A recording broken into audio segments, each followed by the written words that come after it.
On the 25th of February 2009, a Turkish Airlines Boeing 737 was on final approach into Amsterdam's Schiphol airport when it suddenly stalled and fell out of the sky. The plane slammed belly first into a field, killing 9 people and injuring 120 others. On February 25, 2009, Turkish Airlines Flight 1951, a next-generation Boeing 737-800, embarked on a routine flight from Istanbul to Amsterdam. That day, the aircraft was carrying 128 passengers and a 7-member crew, including 3 pilots: Captain Hasan Arisan, First Officer Murat Sezer, and Safety Captain Olgay Özgür. This journey also served as an official training session for First Officer Sezer, who, new to the airline with only 17 flights under his belt, had yet to navigate to Amsterdam. To support him under this heightened workload, a 3rd pilot, a safety captain, joined the flight deck to ensure no detail was overlooked. However, the flight's routine status was complicated by a long-standing issue that had perplexed airlines globally. For years, carriers had reported intermittent malfunctions with the Boeing 737's radio altimeters, devices crucial for measuring the aircraft's altitude above the ground by bouncing radio signals off the terrain and timing their return. Despite receiving hundreds of such reports, Boeing had found no permanent fix for these sporadic readings, which sometimes showed the aircraft at negative altitudes. Both the captain and first officer's stations were equipped with these radio altimeters, whose data were essential for numerous onboard computerized systems. This integration meant that any error in altimeter readings could potentially cascade through other critical flight systems, complicating the piloting process. On this fateful day, what seemed like a minor technical glitch would soon prove to be a critical challenge for Flight 1951. In the days preceding February 25, 2009, the captain's radio altimeter of the Boeing 737, designated as Turkish Airlines Flight 1951, exhibited erratic behavior, registering an altitude of 8 feet while the aircraft was airborne. Maintenance teams investigated these anomalies but were unable to determine the cause, as the issues did not manifest on the ground. Consequently, Flight 1951 departed Istanbul with what were believed to be fully functional radio altimeters. Shortly after takeoff, however, the captain's altimeter again malfunctioned, displaying the same incorrect altitude of 8 feet. This issue was momentarily set aside as the aircraft ascended beyond the altimeter's operational range. The flight continued smoothly until the final approach to Amsterdam's Schiphol airport, when the problematic altimeter resumed, displaying the erroneous 8 feet altitude. Safety Captain Özgür brought this to the attention of the flight crew, who acknowledged the malfunction but chose to disregard it. As the aircraft descended, an alarm for the landing gear was triggered, falsely indicating that the aircraft was close to the ground without its landing gear deployed. Captain Arisan, recognizing the source of the error as the faulty altimeter, dismissed the alert, and the crew pressed on with their landing approach. Despite these complications, the approach to Schiphol was not conducted according to the standard timeline for completing landing checklists and preparations. This deviation alone should have warranted a missed approach and a second landing attempt, yet the option was never considered by the pilots. Moreover, they executed a slam-dunk approach, an unconventional and challenging maneuver where the aircraft descends steeply to intercept the glide slope from above rather than leveling off and catching it from below. This approach significantly complicates landing, demanding precise control and timing from the flight crew.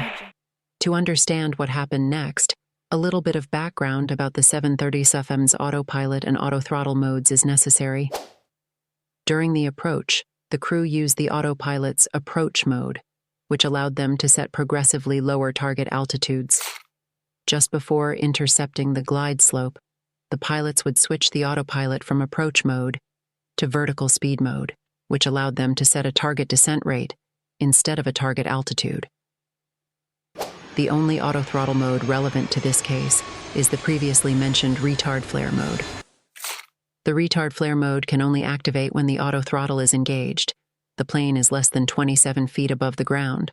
The flaps are extended beyond 12.5 degrees, and no target altitude is selected in the autopilot. When all of these conditions are met, this tells the autothrottle that the plane is seconds from touchdown, so radar flare mode engages and the computer flares the airplane. As Flight 1951 descended toward the runway in Amsterdam, the autothrottle was primed to enter retard flare mode, drawing its altitude data from the captain's side radio altimeter, which was still erroneously reading 8 feet. Under normal circumstances, if a fault was detected in the captain's altimeter, the system would switch to using data from the first officer's altimeter. However, the malfunction did not trigger a fault warning recognizable by the autothrottle, leading it to accept the 8 feet reading as accurate.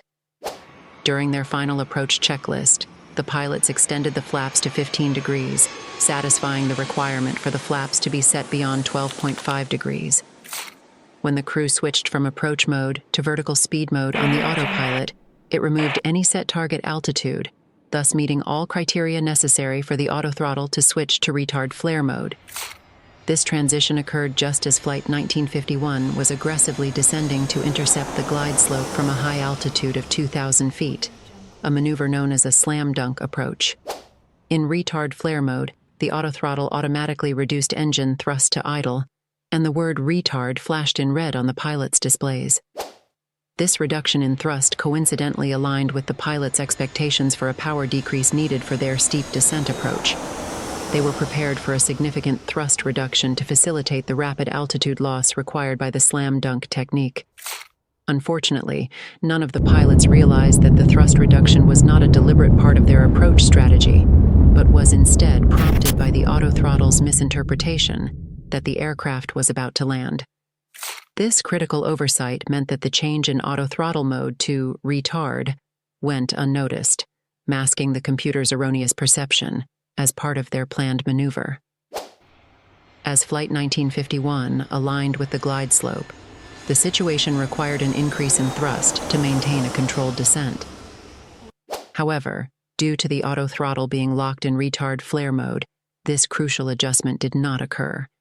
To compensate and stay on the glide path, the autopilot adjusted the aircraft's pitch upwards, inadvertently leading to a dangerously slow airspeed and a high angle of attack. Despite these clear indicators of instability, the pilots, preoccupied with the late execution of the landing checklist, failed to monitor the plane's speed and pitch attitude. An amber warning highlighting the dropping airspeed eventually activated, but went unnoticed amidst the cockpit activities. In the midst of this critical situation, Safety Captain Özgür was momentarily distracted by a communication from a flight attendant confirming cabin readiness for landing, which he relayed to the pilots, further diverting attention from the escalating flight parameters.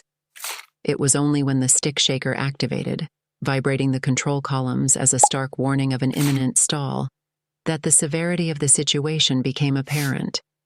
First Officer Caesar responded by immediately increasing engine thrust and pushing the control column forward to lower the nose and avert a stall. However, in a rapid succession of events, Captain Arasan declared his assumption of control. As First Officer Caesar relinquished the throttles, the autothrottle, still engaged in retard flare mode, automatically reduced the engine power back to idle. This override occurred just as the aircraft was about to recover, halting the thrust increase essential for regaining safe flight speed. Within moments, the aircraft stalled from a low altitude of only 450 feet, too little for recovery. Captain Arasan reacted by pushing the nose down and maxing the throttles in a desperate attempt to regain lift. But it was too late. The aircraft needed at least 500 feet to recover from such a stall. Tragically, Flight 1951 plummeted directly downward, crashing into a farmer's field only 1.5 kilometers from the runway, its descent rapid and unforgiving. The plane hit hard, breaking into 3 sections and sliding to a stop in a very short distance, while the engines catapulted themselves forward and upward across a nearby canal. The brutal impact killed all 3 pilots, as well as a flight attendant and 5 passengers, mostly in the front of the plane. Of the 126 others on board, 120 were injured in the violent crash. By a stroke of luck, the plane didn't explode or catch fire, doubtlessly saving many lives. Nevertheless, there was a mad rush to escape as passengers feared an explosion at any moment. First responders arrived at the scene after some minutes, and were relieved to find many survivors already walking away from the plane.